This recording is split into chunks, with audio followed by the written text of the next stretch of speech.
Chapter 15. The History of the Great Mayors of the Palace 656-720 by Charles Oman. The Mayor Grimoald unsuccessfully endeavors to make his son king of Austrasia, decadence of the House of the Merovingians, Ebroin and his tyrannical rule in Neustria, long civil wars, rise of Pippin the Younger and his victory at Testri, the ascendancy of Pippin, his successes in consolidating the kingdom, missionary enterprises in Germany, civil wars at the death of Pippin, final triumph of his son Charles Martel. In 656 died King Sigebert Roman III, the first Merovingian king of Austrasia who had been but a puppet in the hands of his mayor of the palace. At his death was made, a full century too soon, the first attempt of that great family which had of late held all real power to add the shadow to the substance by assuming the royal name. King Sigebert had only reached the age of 27 when he died. His son and heir, named Dagobert after his grandfather, was but 8. Taking advantage of the boy's youth, the Mayor Grimoald had him stolen away from his country by the hands of a bishop and lodged him in an Irish monastery, where his head was shorn, and he was consecrated as a monk. Usurpation of Grimoald, 656. Having got rid of the rightful heir, Grimoald induced his partisans to raise his own son Childebert on the shield and salute him as King of Austrasia. But the times were not yet ripe. Grimoald had many bitter enemies, and the majority of the people were not yet accustomed to the idea of dethroning the ancient house of the Merovingians. Within a few days after the usurpation, Grimoald was seized by a band of Austrasian nobles, cast into fetters, and hurried off to Paris, where his captors laid him before the feet of King Clodovh Roman II, of Neustria, the brother of the deceased Sigebert. Clodovh, a cruel and debauched young man, slew Grimoald with horrid tortures. It appeared as if the greatness of the house of Pippin and Arnulf was destined to be extinguished with the life of its chief, but the fates willed otherwise. Within a few months of the execution of the great mayor, King Clodovh died, leaving the diadem to his little son Clothar III. All the Frankish realms were once more under the nominal rule of a child, and the last chance of the survival of the kingly power was gone, in Neustria now as well as in the eastern realm. The house of the Austrasian mayors was within a few years to raise its head once more.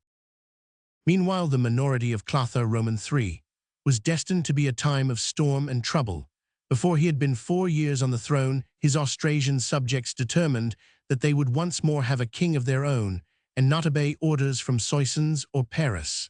Accordingly, they took Childeric, the younger brother of Clothar, and crowned him as king of the eastern realm. The joint reign of the boys Clothar Roman III and Childeric I lasted for 10 years. At first the kingdoms were kept in a certain measure of peace by the Queen Mother, Bathildes, an Anglo-Saxon lady of great virtue and ability.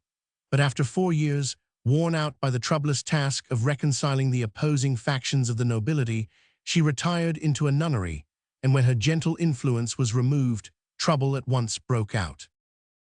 Mayor Ebroin, 660-81. The man mainly responsible for the evil time of civil strife that followed was Ebroin, mayor of the palace in Neustria. He was a cruel, ambitious, vindictive noble, who aspired to much the same position that Pippin the Old and Grimoald had once occupied in Austrasia. Strong by the power of using the royal name, by his numerous comitatus, and by his unscrupulous readiness to strike down all who opposed him, he exercised for several years what the contemporary chroniclers called a tyranny. He was, we are told, so greedy of money that to him the man with the longer purse always seemed to have the better cause. Nor was greed his worst fault. However small the offense, any crime committed by a man that he suspected or envied brought the invariable penalty of death. His mandates were as capricious as they were harsh. For example, he once issued an order that no Frank of Burgundy should approach the king's person without the mayor's express permission.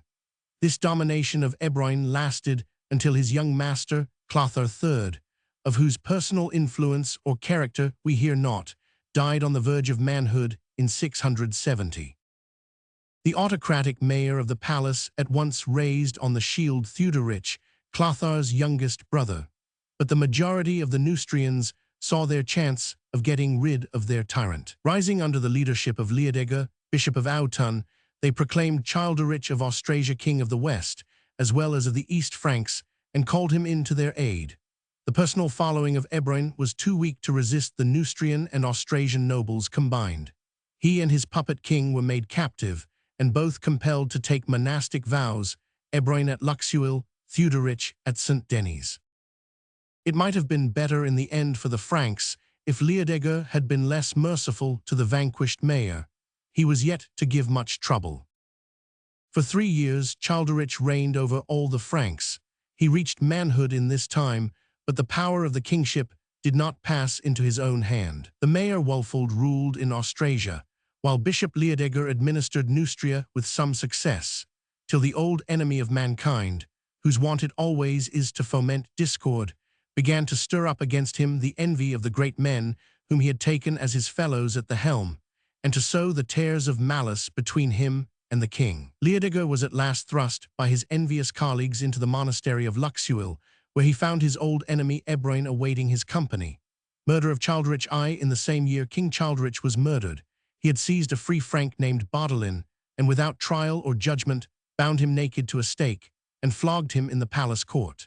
No sooner was the furious Neustrian freed from his bonds than he gathered a few friends and slew the king in his bed. There followed anarchy all over the Frankish realm, for Childeric had left only an infant son. One party in Neustria took out of the monastery of St. Denis Prince Theuderic, who had been Ebroin's candidate for the Neustrian throne 3 years before, and proclaimed him king. Wulfold, the mayor of the Palace of Austrasia, sent to Ireland to find Dagobert, the long-lost prince whom Grimoald had kidnapped and sent oversea in 656. Sought out by Wilfrid, Bishop of York, and perhaps guarded by Northumbrian warriors, Dagobert was brought over to Germany and raised to the throne. But another party, mainly composed of Austrasians, proclaimed a boy named Clodovch, whom they said was a natural son of King Clothar III. Ebroin broke from his monastery prison, let his hair grow, and joined the adherents of Clodovch. In this three-cornered duel, the kings counted for little or naught, the mayors and the nobles for everything. Tyranny of Ebroin. By his superior daring and persistency, Ebroin worked himself once more to the front, and on consenting to abandon the boy pretender, whose cause he had feigned to espouse, was made mayor of Neustria once more by King Theuderic, 678. His first care was to send for his old enemy Liudger, against whom he entertained an unforgotten grudge, in spite of their common captivity at Luxeuil. The good bishop was brought before him, blinded, and afterwards beheaded. Later generations, remembering his well-meaning government and cruel end, saluted him as a saint St. Leger. For 3 years, the wicked Ebroin went forth conquering and to conquer. He used the name of King Theuderic to cover his misdeeds and ordered everything at his own pleasure. Entering Austrasia, he crushed its army, and Dagobert, the king from oversea, was slain by traitors after his defeat. Some of the East Franks, however, refused to lay down their arms and placed at their head the heir of the house of Arnulf and Pippin as the most popular chief that Austrasia could find. This was Pippin the Young, nephew of Mayor Grimoald, son of Ansegisel and Bega, and grandson both of St. Arnulf and Pippin the Old. The great MAYORSOF of the palace. Ebroin, however, was strong enough to overbear the resistance of Pippin. At Lafox, near Laon, he defeated the last Austrasian army in the open field and compelled all the Franks, from Meuse to Rhine, to acknowledge his protégé Theuderic as king. He himself became mayor both of Neustria, Burgundy, and Austrasia, and might well have aspired to assume the royal title. But a private enemy, whose death he had been plotting, secretly murdered him in 681, and with his death the ascendancy of Neustria came to an end. Rise of Pippin II. The Austrasians once more took up arms under Pippin the Young, and after 7 more weary years of civil war, a decisive battle at Testry near St. Quentin settled the fate of the Frankish realms, 687. Pippin, with the men of the East, was completely victorious, and Theuderic and the Neustrians were compelled to take what terms he chose to give them. He claimed to be what Ebroin had been, mayor both in East and West, but he chose to dwell himself at Metz, the home of his grandfather, and from thence administered Austrasia almost as an independent ruler, while regents named by him guided the steps of King Theuderic in Neustria. By the fight of Testri, the question of precedence between Austrasia and Neustria was finally settled in favor of the former. From this moment onward, the East Frankish house of the descendants of Arnulf and Pippin is of far more importance in Frankish history than the effete royal family. Warned by the fate of Grimoald, they did not again demand the crown for a space of 80 years, and were content with a practical domination without any regal name. Henceforth we shall find the Franks more Teutonic and less Gallo-Roman than they had hitherto been. The central point of the realm is for the future to be found about Austrasian Metz, Aachen and Köln, not around Neustrian Soissons, Paris or Leon.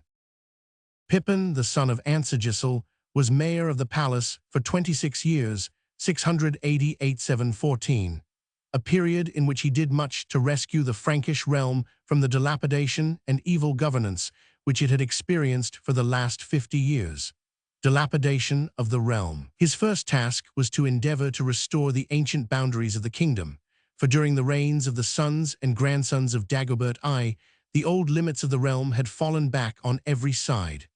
On the eastern border, the homage which the Bavarian dukes owed to the Merovingians had been completely forgotten. For all practical purposes, they were now independent. Farther north, the Thuringians were in much the same condition. They had been saved from the Slavonic hordes of Samo by their own chiefs, not by their Frankish suzerain, and since they had repulsed, the Slavs had gone on their own way, caring not who ruled at Metz or Köln. The Frisians of the Rhine mouth, a race whom the Merovingians had never subdued, were pushing their raids into the valleys of the Scheldt and Meuse. These were all comparatively outlying tribes, whose freedom is easily explained by their distance from the center of government. But it is more surprising to find that even the Suabians or Alemanni, on the very threshold of Austrasia, along the Rhine and Neckar and in the Black Forest, had of late refused the homage which for 200 years they had been accustomed to render to the Merovingians and paid no obedience to anyone save their own local dukes. In the south, also, the Gallo-Romans of Aquitaine had achieved practical independence under a duke named Eudo, who was said to be descended from Charibert, king of Aquitaine, the brother of Dagobert I. For 50 years, Pippin and his son Charles were to work at the restoration of the ancient frontier of the Frankish realm, beating down by constant hard fighting the various vassal tribes who had slipped away from beneath the Frankish yoke. Pippin's chief wars were with the Frisians and the Suabians, against both of whom he obtained great successes. Frisia subdued. After a long struggle, he compelled Radbard, the Duke of the Frisians, to do homage to King Theuderic and cede to the Franks West Frisia, the group of marshy islands between the Scheldt mouth and the Zuider Zee, which is now called Zeeland and South Holland. To protect this new conquest, Pippin set up or restored castles at Utrecht and Dorstadt, new towns destined to become, the one the ecclesiastical and the other the commercial, center of the lands by the Rhine mouth. Duke Radbard was also compelled to give his daughter in marriage to Pippin's eldest son, Grimoald.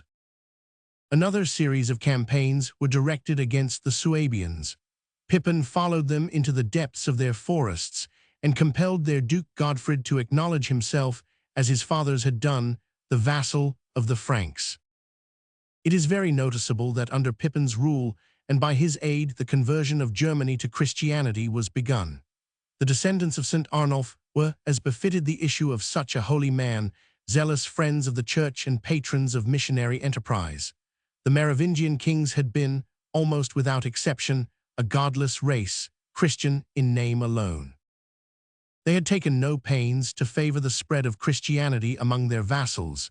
It was sufficient in their eyes if their own people, the ruling race, conformed to the Catholic faith.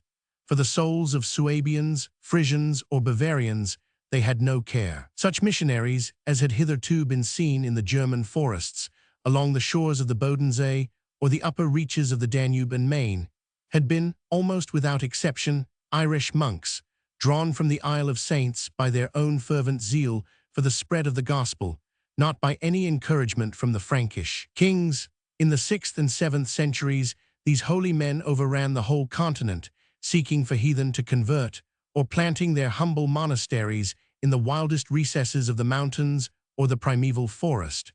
They wandered as far as Italy and Switzerland, where two of the greatest of them fixed their homes, St. Fridian at Lucca, St. Gall in the hills above the Bodensee. Conversion of Germany. But till the time of Pippin, no systematic attempt had been made to convert those among the German races who still lay in the darkness of paganism. It was Pippin who first saw that this duty was incumbent on the Frankish government. He sent to England for St. Willibrord, the first apostle of the Frisians, who with his 12 companions wandered over the newly conquered West Friesland, preaching to the wild heathen. It was by Pippin's encouragement also that the Englishman Suidbert labored among the Hessians, till he and his converts were driven away by the invasion of the pagan Saxons. At the same time, St. Rupert, Bishop of Worms, completed the conversion of Bavaria and founded there the great bishopric of Salzburg, 696. Much about the same date, the Irish monk Kilian passed up the Main and along the skirts of the Thuringwald to preach to the Thuringians, till he met with a martyr's death at Wurzburg.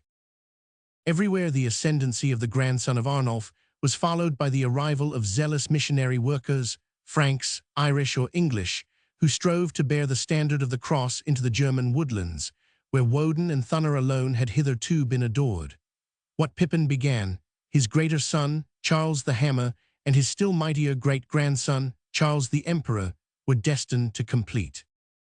By this work alone, the house of the great Austrasian mayors did more to justify their existence in 3 generations than the wicked Merovingians had done in 8. The years during which Pippin governed the Franks were marked in their regal annals by 4 obscure names. Theuderic, the weak king who had been drawn from the cloister to sit on his brother's throne, died in 691. He was followed by his 2 infant sons, Clodovh III, 691-5, and Childebert III, 695-711, both of whom were recognized alike in Neustria and Austrasia, but had no real authority. Clodovh died while yet a boy. Childebert survived to early manhood, begat a son, and then hastened to the grave. Apparently the vices of their ancestors had sapped the vital energy of the later Merovingians.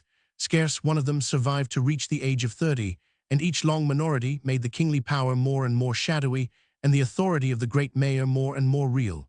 Childebert III was followed by one more young boy, his son Dagobert III, 711-16, the last of the 4 puppet kings in whose names the great Pippin swayed the Frankish scepter. Pippin lived to a great age, and had the misfortune to lose in his declining years his 2 legitimate sons, Grimoald and Drogo, whom he had destined to succeed him. The heirs then remaining to him were Theudald, a young boy, the son of Grimoald, and Karl, an illegitimate son whom he had by a concubine named Alfrida. The former was only 8 years of age, the latter 25, but the old man designated the boy Theudald as his successor, hoping that he might be spared to see him grow up to manhood. Death of Pippin, 715. He died, however, within a few months, and a strange problem was put before the Franks, whether they would tolerate a child mayor ruling in the name of a child king. Pippin's widow Plectrudes tried to seize the reins of government in behalf of her little grandson, and some of the Austrasians adhered to her cause. As a precautionary measure, she cast her husband's natural son Charles into prison, knowing that many men regarded him as the only possible heir to Pippin's position, since the idea of a child mayor was preposterous. Plectrudes' endeavor to rule in the name of her grandson proved, as might have been expected, a complete failure. The counts and dukes of Neustria hastened to take the opportunity of shaking off the domination of the Austrasians. They mustered in arms, chose a certain Ragenfrid, one of themselves, as Neustrian mayor of the palace, and raised an army to invade Austrasia in the name of the young Dagobert III. They did not shrink from allying themselves with the enemies of the state, the Frisians and Saxons, who attacked Austrasia from the rear, while they themselves, advancing through the Ardennes, wasted all the lands between Meuse and Rhine with fire and sword. Plectrudes and her grandson shut themselves up within the walls of Köln. Rise of Charles Martel. Before the end of the year, however, 2 important events occurred to give a new turn to the war. Charles, the son of Pippin, escaped from his stepmother's prison and was at once saluted as chief by the majority of the Austrasians, who had been driven to wild rage by the ravages of the Neustrian army and yearned for a leader capable of commanding in the field. Shortly after the young king, whom East and West had both acknowledged, died, as did all his ancestors, just when he had attained manhood, and immediately after the birth of his first child. Like the Grand Lamas of Thibet, these wretched Merovingians expired, with hardly an exception, just as they grew old enough to interfere in politics. As with the Lamas, so with the Franks, we cannot help suspecting that there was more in these sudden deaths than appears on the surface. It certainly was not to the interest of those about the persons of the kings that they should ever live long enough to assert their regal power.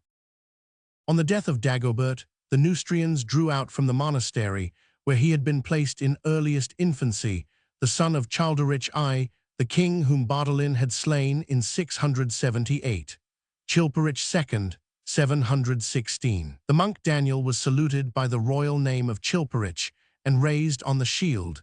He was the first Meroving for 80 years who had reached manhood at the moment of his accession, being in his 38th year. Chilperic, in spite of his monastic rearing, or perhaps in virtue of it, turned out a far more vigorous personage than any of his relatives, and cannot be called one of the Rois fainéants.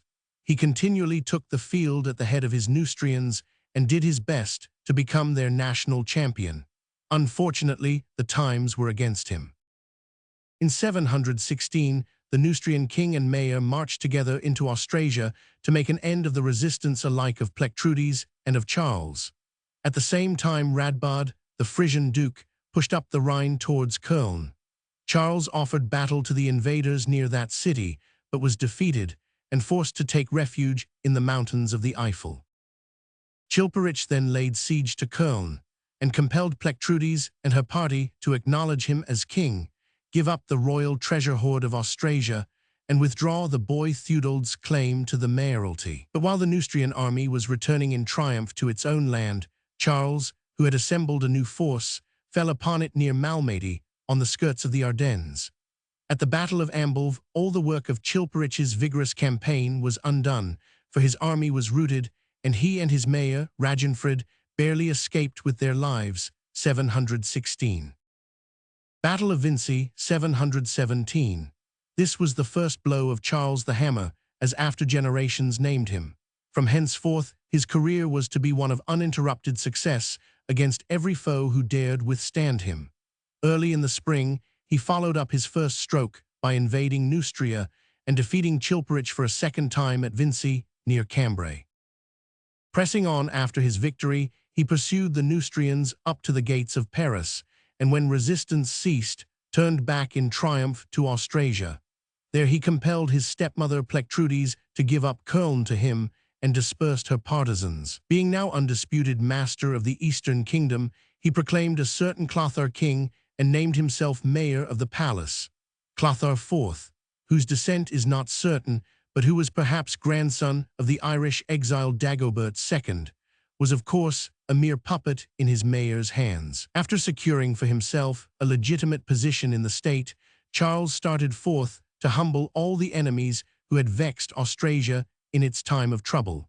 He drove the Saxons over the Weser, compelled Radbod the Frisian to surrender West Friesland for the second time, and then turned against Neustria. It was in vain that King Chilperic, who fought hard to maintain his independence, joined forces with Eudo, who in the late troubles had made himself independent Duke of Aquitaine. Charles beat them both at a battle near Soissons and chased king and duke beyond the Loire.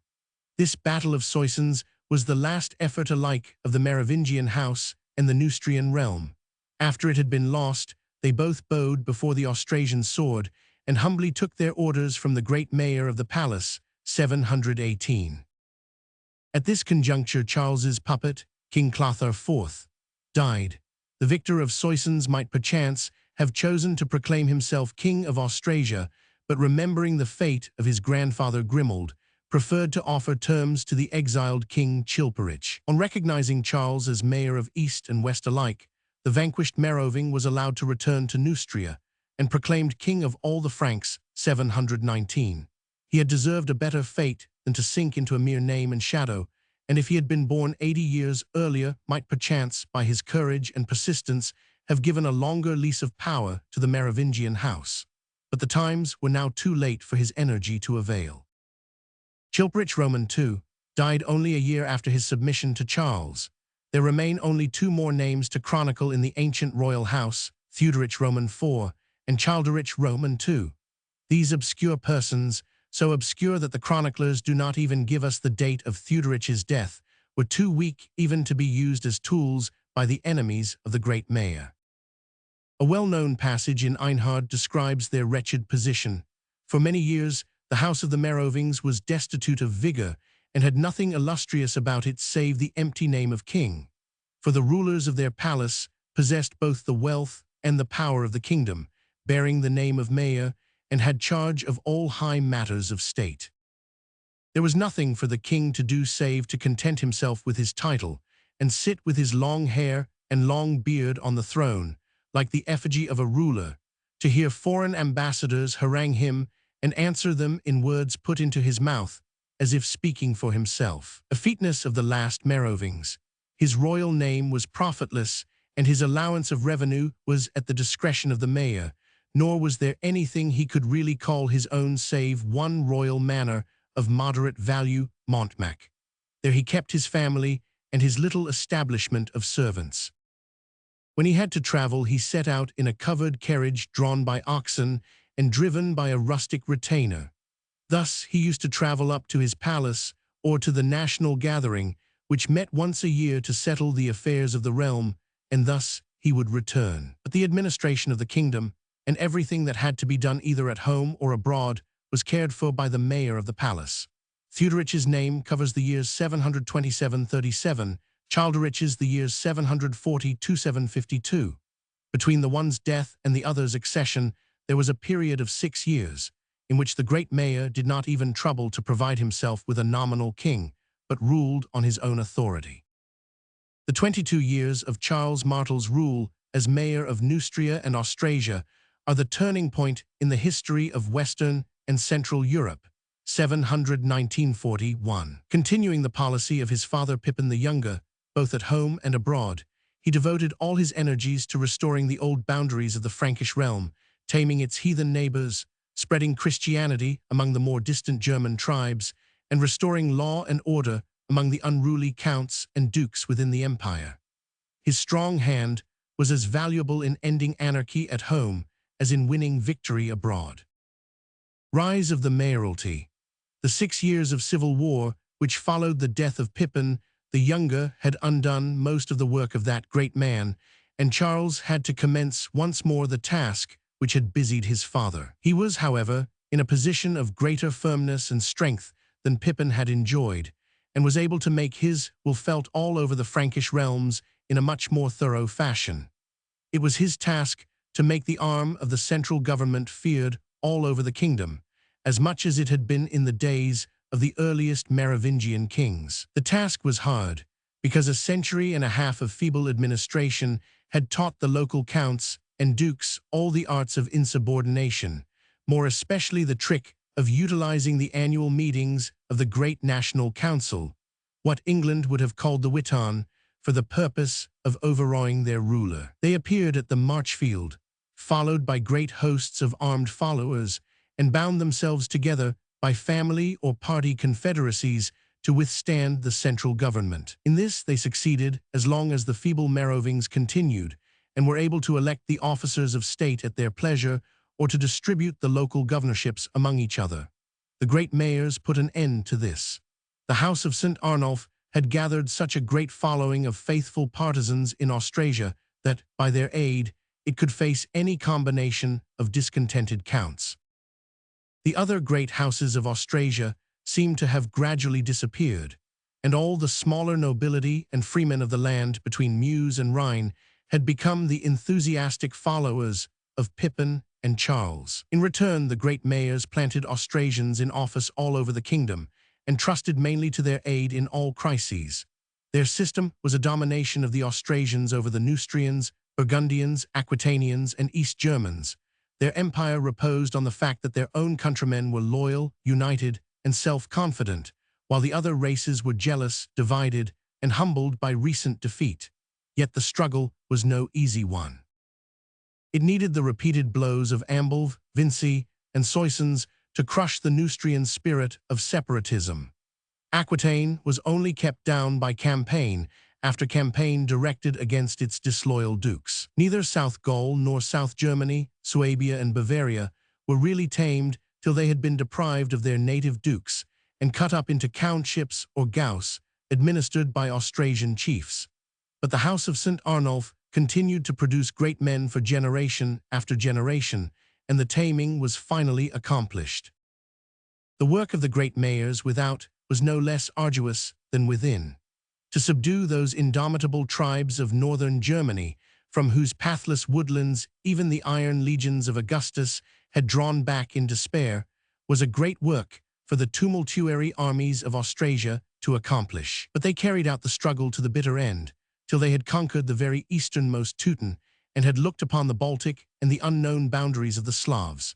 Bavaria and Frisia took many a hard blow ere they were incorporated with the Frankish realm, but at last they relinquished, with a sigh, their heathen independence. Even the Italian kingdom of the gallant Lombards, protected by the great Roman fortresses of Pavia, Verona, and Ravenna, could not withstand the Austrasian sword. Approach of the Saracens, but of all the military achievements of the East Franks under the House of St. Arnulf, the grandest, as well as the most enduring in effect, was to be won over a foe unknown to their ancestors, a new enemy who threatened not merely to ravage the borders of the realm like Frisian or Lombard, but to dismember it by lopping away Aquitaine from Western Christendom. Great as were their other feats, the most important of all was the turning back of the wave of Mussulman fanaticism at the Battle of Poictiers. For that crowning mercy, if for nothing else, Europe owes an eternal debt of gratitude to the great mayors of the 8th century and the indomitable hosts of Austrasia. 3 years before the death of Pippin the Younger, King Roderick the Visigoth had fallen at the Battle of the Guadalete, and Spain had been overrun by the infidel. In 720, the first year of the complete domination of Charles over the 2 Frankish kingdoms, the Saracens had pushed beyond the bounds of the Iberian Peninsula, crossed the Pyrenees, and entered Aquitaine, where they laid siege to Toulouse. Their first blow fell on Eudo, Duke of Aquitaine, who had just acknowledged himself the vassal of the Frankish king and given up his claim to reign as an independent prince. The Duke obtained aid from the Frankish governors on his borders, attacked the Saracens in their camp at Toulouse, and put them to rout with the loss of their leader El Sama. But though beaten in battle, the Moslems kept a foothold north of the Pyrenees by holding to the old Visigothic capital of Narbonne. The danger from them was but postponed, not finally warded off. Ere long, Charles himself was to be obliged to take the field, to defend the southern borders of the Frankish realm against expeditions far more formidable than that which Duke Eudo had turned back in 721.